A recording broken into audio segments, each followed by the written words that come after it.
আজকে এখানে একজন সংসদ সদস্য ছিলেন একটু আগে, মুফতি হানজালা সাহেব পার্লামেন্টে যাচ্ছে, ওনাকে বলতেছে কি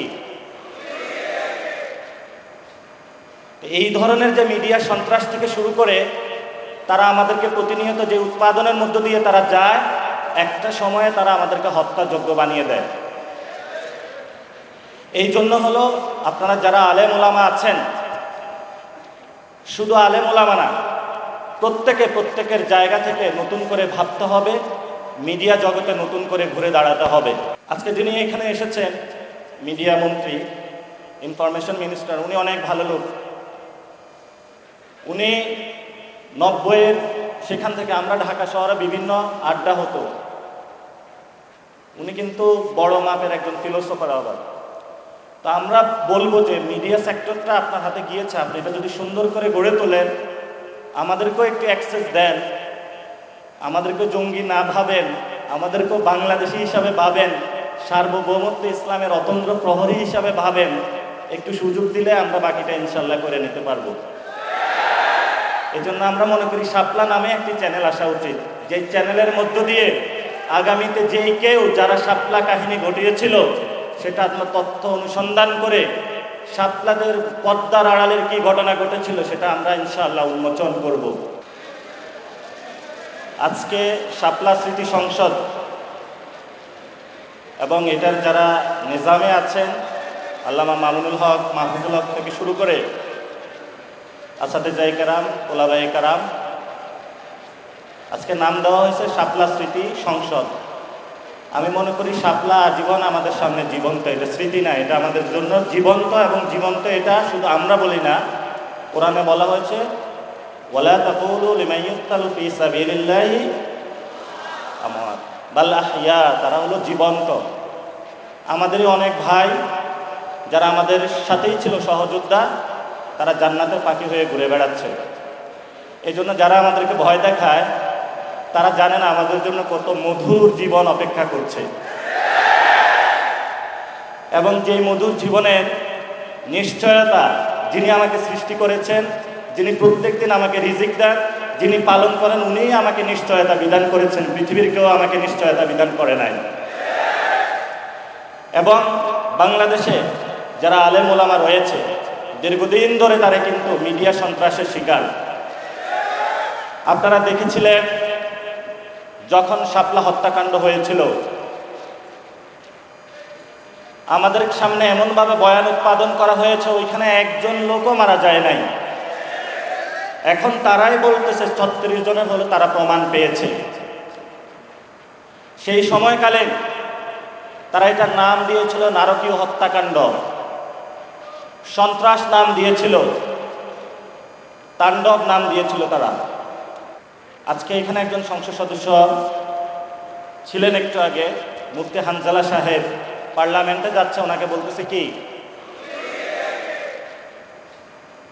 এই ধরনের যে মিডিয়া সন্ত্রাস থেকে শুরু করে তারা আমাদেরকে প্রতিনিয়ত যে উৎপাদনের মধ্য দিয়ে তারা যায়, একটা সময়ে তারা আমাদেরকে হত্যাযোগ্য বানিয়ে দেয়।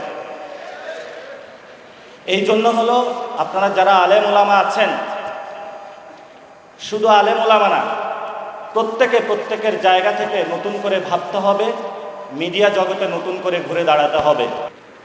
এখন বাংলাদেশে অনেকে বলে যে যা কিছু আমরা বলি এগুলো প্রিন্ট ইলেকট্রনিক মিডিয়া আসবে না, আমাদের কাছে বড় মিডিয়া আছে। এটা জানেন তো কি, এটার কানে কোনো গোপন থাকে? এটা দিয়ে মোবাইল জার্নালিজম দিয়ে কিন্তু আমরা শেখ হাসিনাকে বাংলাদেশ থেকে বিদায় করেছিলাম। এবং যেই কোনো ঘটনা এখন ঘটে এটা বিদ্যুৎ গতিতে সবার কাছে ছড়িয়ে যায়।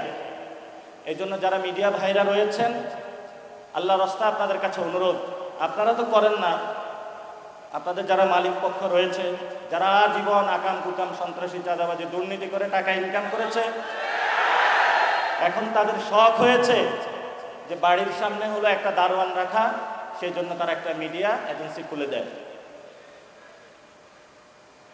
এই যদি হয় মিডিয়া ইন্ডাস্ট্রি বাংলাদেশে, তাহলে বাংলাদেশের ভবিষ্যৎ, যেটা আমরা সংবিধানের স্বীকৃত বিষয় অনুযায়ী যে ফ্রিডম, প্রেস ফ্রিডম, সেটা তো বাংলাদেশ অনেক তলানিতে আছে। তাহলে সেটা থেকে আমরা কিভাবে মুক্তি পাবো, এটা আমাদেরকে মন্ত্রী মহোদয় দিক নির্দেশনা দিবেন। আজকে যিনি এখানে এসেছেন মিডিয়া মন্ত্রী, ইনফরমেশন মিনিস্টার, উনি অনেক ভালো লোক। উনি 90-এর সেখান থেকে আমরা ঢাকা শহরে বিভিন্ন আড্ডা হতো, উনি কিন্তু বড় মাপের একজন ফিলোসফার আবার। তা আমরা বলবো যে মিডিয়া সেক্টরটা আপনার হাতে গিয়েছে, আপনি এটা যদি সুন্দর করে গড়ে তোলেন, আমাদেরকেও একটু অ্যাক্সেস দেন, আমাদেরকেও জঙ্গি না ভাবেন, আমাদেরকেও বাংলাদেশি হিসাবে ভাবেন, সার্বভৌমত্ব ইসলামের অতন্ত্র প্রহরী হিসাবে ভাবেন, একটু সুযোগ দিলে আমরা বাকিটা ইনশাল্লাহ করে নিতে পারবো। এই জন্য আমরা মনে করি শাপলা নামে একটি চ্যানেল আসা উচিত, যে চ্যানেলের মধ্য দিয়ে আগামীতে যেই কেউ যারা শাপলা কাহিনী ঘটিয়েছিল সেটা আপনার তথ্য অনুসন্ধান করে শাপলাদের পর্দার আড়ালের কি ঘটনা ঘটেছিল সেটা আমরা ইনশাআল্লাহ উন্মোচন করব। শেষ কথা যেটা বলবো, হেফাজতে ইসলামের সেই শাপলা যারা এসেছিল, ম্যাসাকার চালানো হয়েছিল, দাবিগুলো কি আপনারা ভুলে গিয়েছিলেন? দাবিগুলো আমাদের এখনো বুকে আছে। কোথায় আছে? এই দাবিগুলো আমরা বাংলাদেশে যতদিন থাকবো ততদিন আমরা ইনশাআল্লাহ ইসলাম এবং বাংলাদেশের সার্বভৌমত্বের জন্য অতন্ত্র প্রহরী হিসাবে কাজ করব ইনশাআল্লাহ।